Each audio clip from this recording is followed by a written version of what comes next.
This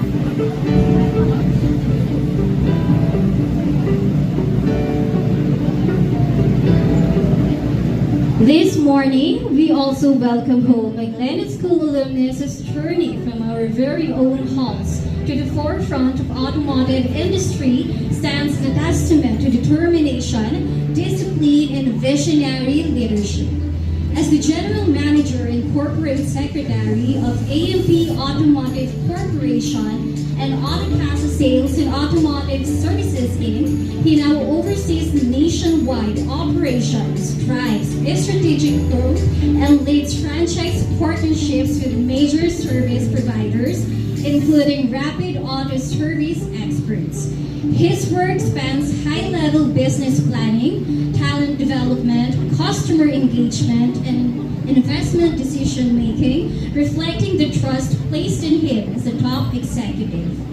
Before rising to corporate leadership, he built an impressive track record across Ford Balintawak, Toyota North EDSA, Volkswagen Philippines, and even Dubai, consistently excelling in sales, client relations, and product expertise.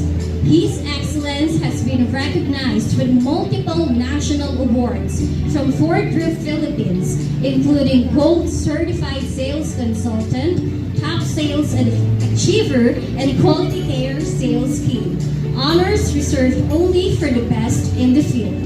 Beyond business, he is a certified IT professional with strong foundations in programming, systems engineering, and multimedia, showcasing a rare blend of technical mastery and corporate acumen. Today, we proudly welcome back a Glendale graduate whose success story continues to inspire the next generation of learners. Please join me in welcoming one of Glendale's brides and an alumnus of our school, Mr. Earl Jason D. Puenzalan.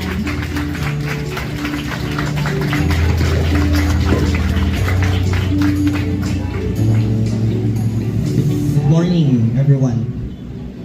Gusto ko lang acknowledge Teacher May, Teacher Nanette, Teacher Anna, and Sir Arnold. So, it's good to be back. I'm back home. So, after ilang years, 20 years, more than 20 years, nakabalik ako sa pinanggalingan ko. So, hindi ko naman lahat ng achievement, kundi dahil kay Glendale. Because this is my foundation. Dito ko natuto ng lahat. At nagamit ko yon sa aking buhay, sa karera, at sa maraming personal na interest. So, may konti lang akong kwento nung nag-chat sa akin nag-message sa akin si Ma'am Ana na principal na natin dito. Nagano ko kasi alam ni Ma'am Ana and ni Sir Arnold na sobrang kulit at pasaway ako dito nung time ko. Pero nung time kasi noon, first floor to fourth floor, tinatakbo ko yan every day. Mahilig kasi ako mag-ano sa mga classroom dito, mamasyal, kasi maraming iba't ibang kaibigan. Kahit hindi ko na classmate, mas higher level na ipagkaibigan ako. Ganun ako kakulit. Pero nung dumating yung high school level, lumipat kami sa Paradise Campus. So medyo seryoso na, medyo high level of ano. So yun, parang kailan lang nandyan ako, nakaupo, na gagraduate. Ngayon nandito na ako sa stage, ako na yung speaker. So ang bilis ng panahon. Anyway, naalala ko rin nung grade 6, ang section ko is grade 6 fidelity rin. So, very memorable. Kaya ko siya, hindi ko siya makakalimutan. Naging part yan ng buhay. So, hindi ako masyadong sanay sa mga ganitong formal speech, but I'll try my best para sa Glendale, of course. And hindi ko na masyadong kakabaan kasi alam ko, gutom na kayo. And after neto, may mga celebration. Mga parents, tsaka mga student. Nakakatuwa, ang daming napoproduce ng Glendale every year ng mga galing ng mga estudyante at makakatulong sa ating bayan. Anyway, to start, good morning, esteemed faculty, proud parents, and most importantly, the brilliant graduates of Glendale School. Today, we celebrate a milestone, the beginning of your next chapter, a journey from your childhood to adolescence, and a future that truly belongs to us, to each of you, and to the world you will shape. As we gather here today, we are filled with joy and pride for accomplishment of these young individuals. They have worked hard, persevered, and grown into capable and confident learners. And now they are ready to take the next step into the higher level of education. Kamusta mga batang Glendalian? Kamusta kayo? Mahirap ba? Pero masaya. Nandito tayo ngayon upang ipagdiwang ang inyong tagumpay at ang simula ng inyong bagong paglalakbay. Ang inyong pagtatapos sa elementarya ay isang malaking achievement na dapat ninyong ipagmalaki sa inyong mga sarili at sa inyong mga magulang na walang sawang sumuporta sa inyo. Kaya naman bilang dating mag-aaral dito, kasama ang pamunuan ng Glendale, pinagmamalaki namin kayong lahat. So I congratulate each and every one of you for passing the grade school level of your education. Let me share a little of my own Glendalian journey. As an alumnus, I learned that education is not just about acquiring knowledge, but it's about discovering the courage to chase dreams and the resilience to turn setbacks into setups for comebacks.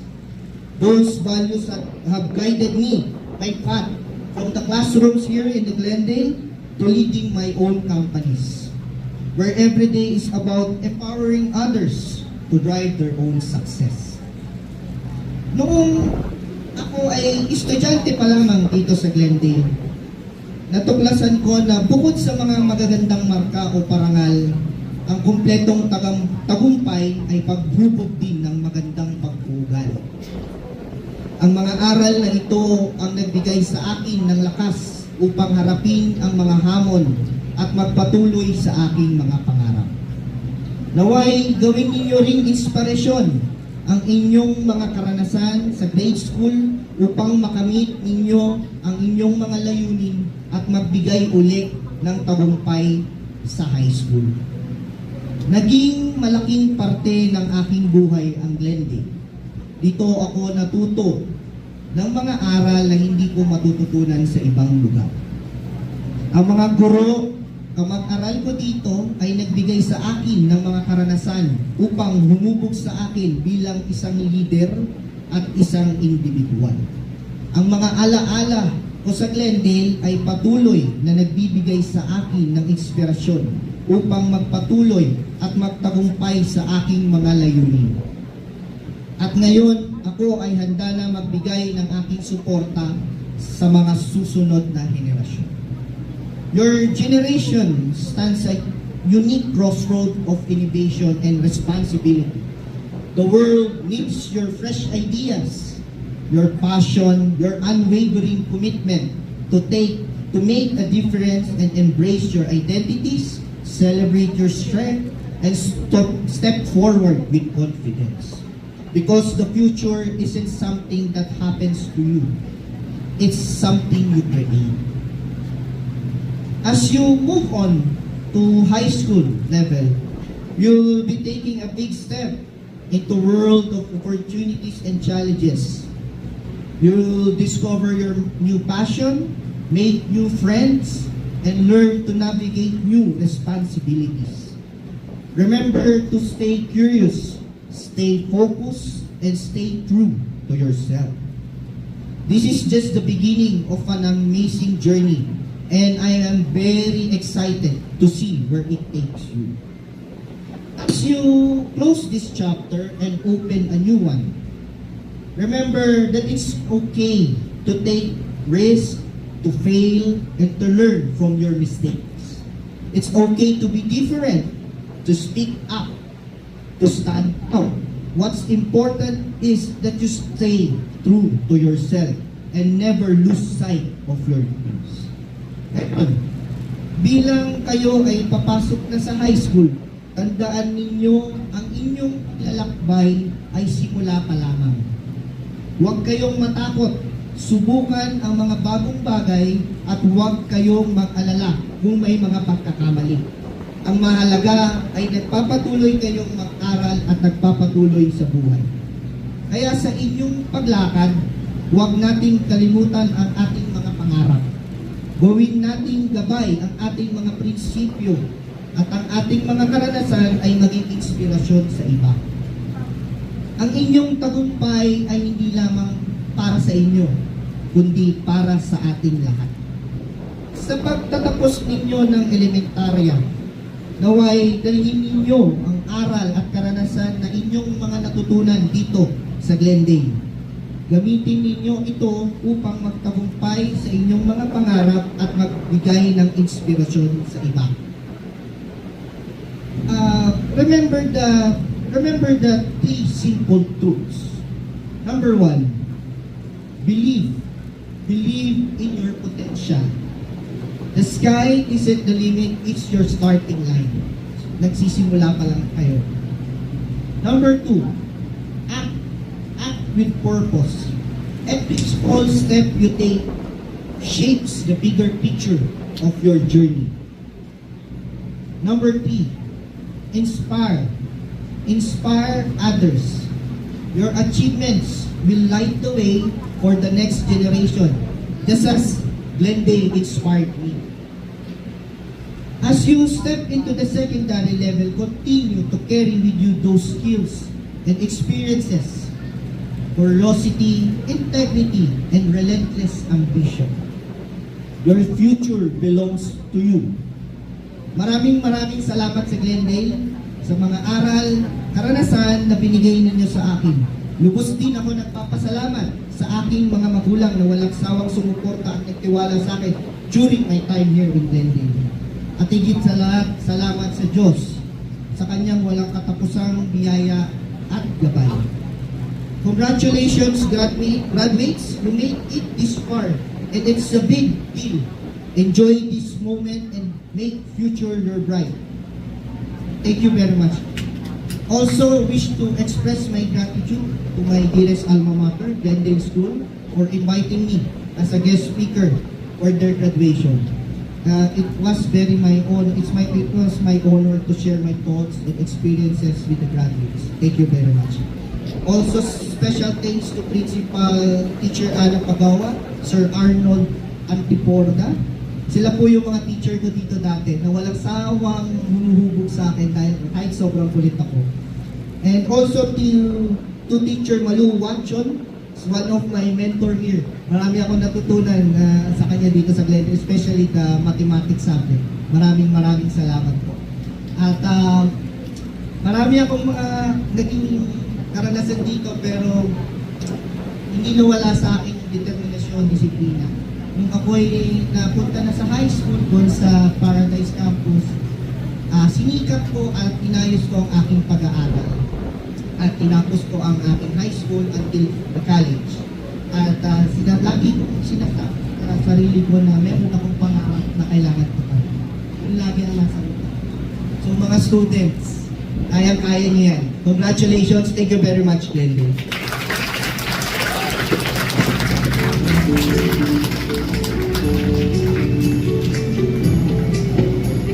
Thank you, Sir Earl, for your truly inspiring and heartfelt message that deeply resonated with all of us.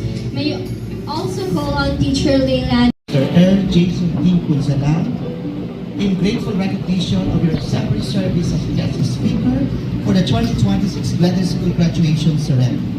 As a proud graduate of Glendale School, you stand before our learners as a living testament to the values you uphold: excellence, integrity, resilience, and purpose. Your return to this institution not only honors your roots, but also inspires our graduates to pursue their aspirations with courage and conviction.